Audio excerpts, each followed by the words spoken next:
which is a remarkable text. I often teach it. And what is most important about that text, I believe, and this may be the connection you were asking me about to the analysis of the prison industrial complex, which we developed more recently.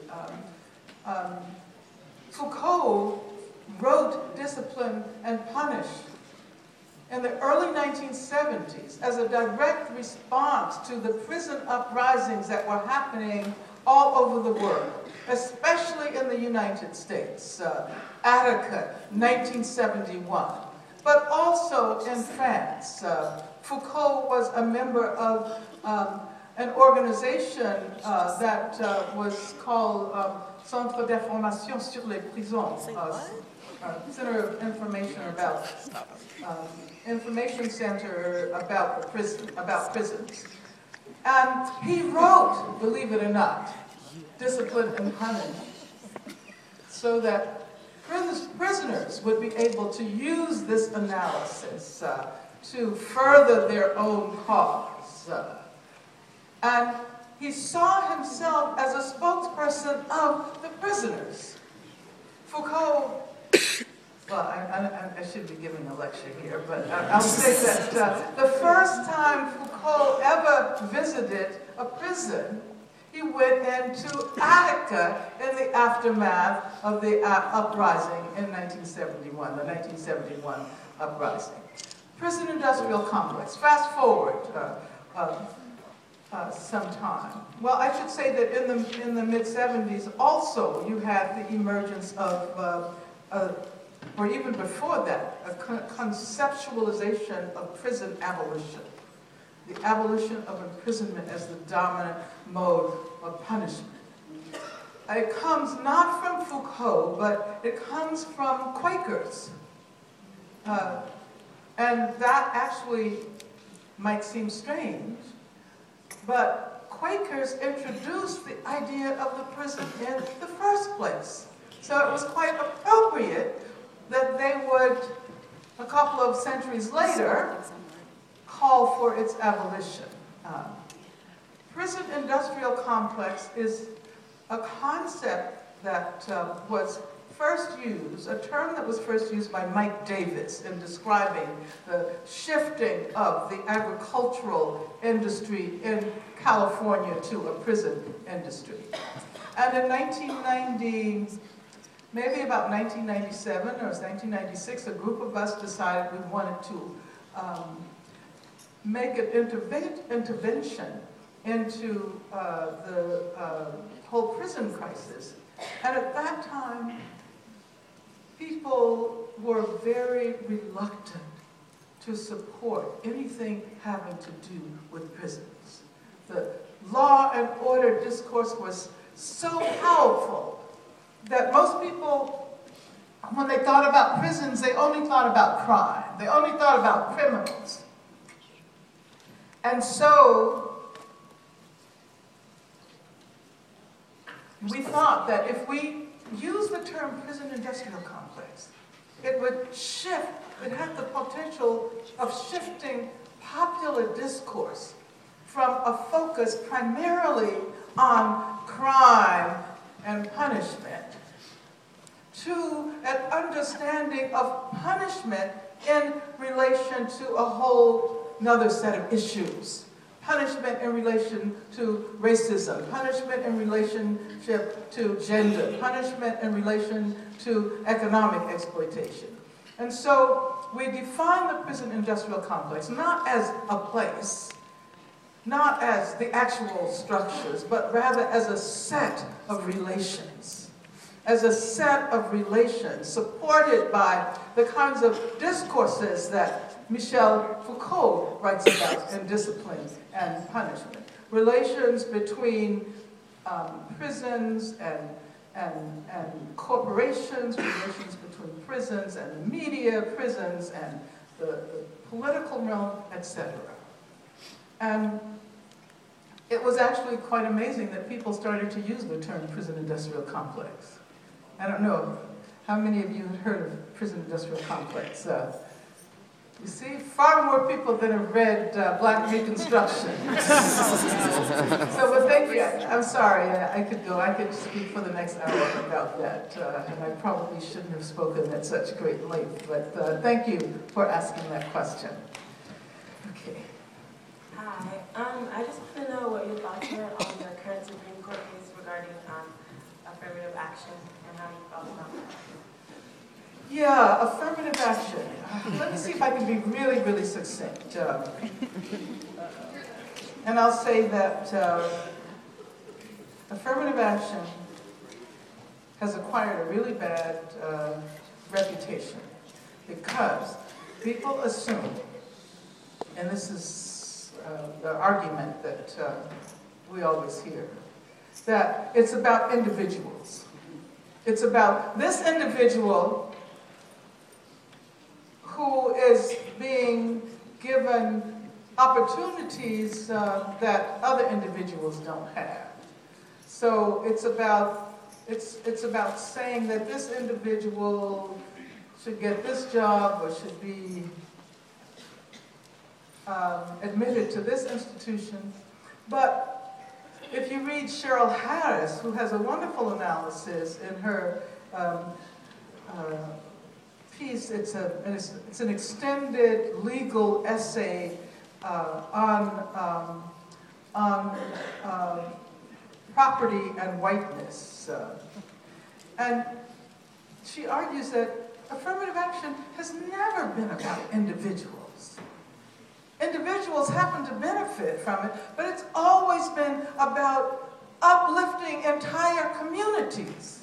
And therefore, when you say that this white man is suffering as a result of this black woman's being given an opportunity of being chosen before him, it's not about that. Because he is not associated with a community that has been historically subjected to unspeakable modes of oppression. And see, affirmative action is one of the strategies that ought to be used to help us move out of slavery. If you admit that we're still living with the consequences of slavery, you have to argue that affirmative action is necessary. And let me just tell you one little story. I was in Brazil a couple of weeks ago, last month actually, and there is a new university in Bahia, and you know Bahia, right? It's the section of Brazil where there are more people of African descent than anywhere else. And so the percentage of people of African descent in the university was just about 2%, something like that. And 5 years ago, that would have been 2007, they decided to create an affirmative action university. And now there are 4 campuses in Bahia, in Cachoeira, and Cruz das Almas, and 3 other campuses. And it is a university that is now 80% black. And this has happened in 5 years. There are vast numbers of students there. It's absolutely amazing. And what is also happening as a result is that the black population in general in Brazil is growing. But it's not because there are more black people there. It's because there are more people who are identified as black. And someone was saying that there are professors at the university who did not identify as black before, and now they identify as black. Black actually is a political category, much more than it is a descriptive or a biological category.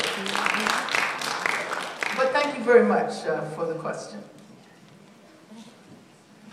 First and foremost, I want to thank you for taking the time to share some of your wisdom and your insight with us. But my question is, I want to know your opinion on this conversation that we're having now in America around gun control and gun regulation, and the opposition that Obama is facing from the NRA and Republicans on what he's trying to do, when ironically the first real gun legislation and regulation in America happened in response to the Black Panther movement and Black people policing the police in their communities. So what's your opinion on that? And ironically enough, the legislation at that time was supported by the NRA and the Republicans because they were afraid of what's happening with the Black Panther movement. So what do you think we can do to sort of change the NRA and the Republicans' perception on this issue? Yeah. You know,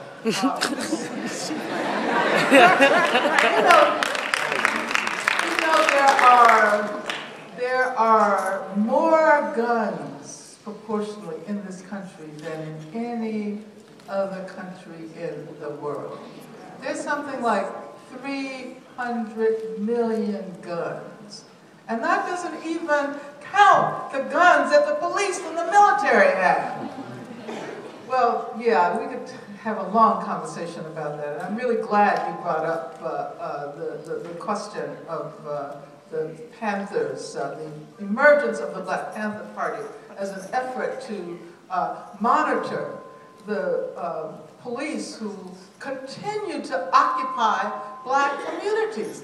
One of the reasons, or the main reason why there are so many Black people in prison and so many people of color, so many Latinos, is that those communities are saturated with police. There's hyper-surveillance. That is the only reason why you have such disproportionate numbers, a vast majority of people of color in prison. Yes. Because in white communities, the police aren't there. Nope. And people doing the same thing. Yep. They're doing the same drugs, Yes, they're selling the same drugs, but there's nobody there to catch them. So, yeah, let me just be really succinct here and say that I totally believe in gun control, even though I have always historically supported the right to self-defense. And, you know, some of you may know that I was once Go ahead, Angela. Go ahead, Angela. because of guns that I owned. Yes, ma'am. And even though I didn't use them, I was charged with murder, kidnapping, and conspiracy, and I faced the death penalty 3 times. And I was also, for those of you who are really young, I'll tell you, I was on the FBI's 10 most wanted list as well.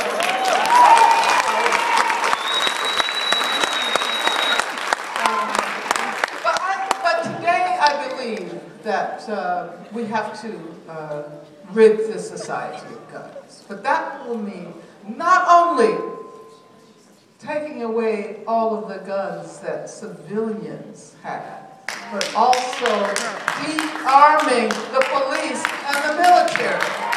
So let's get rid of all the guns.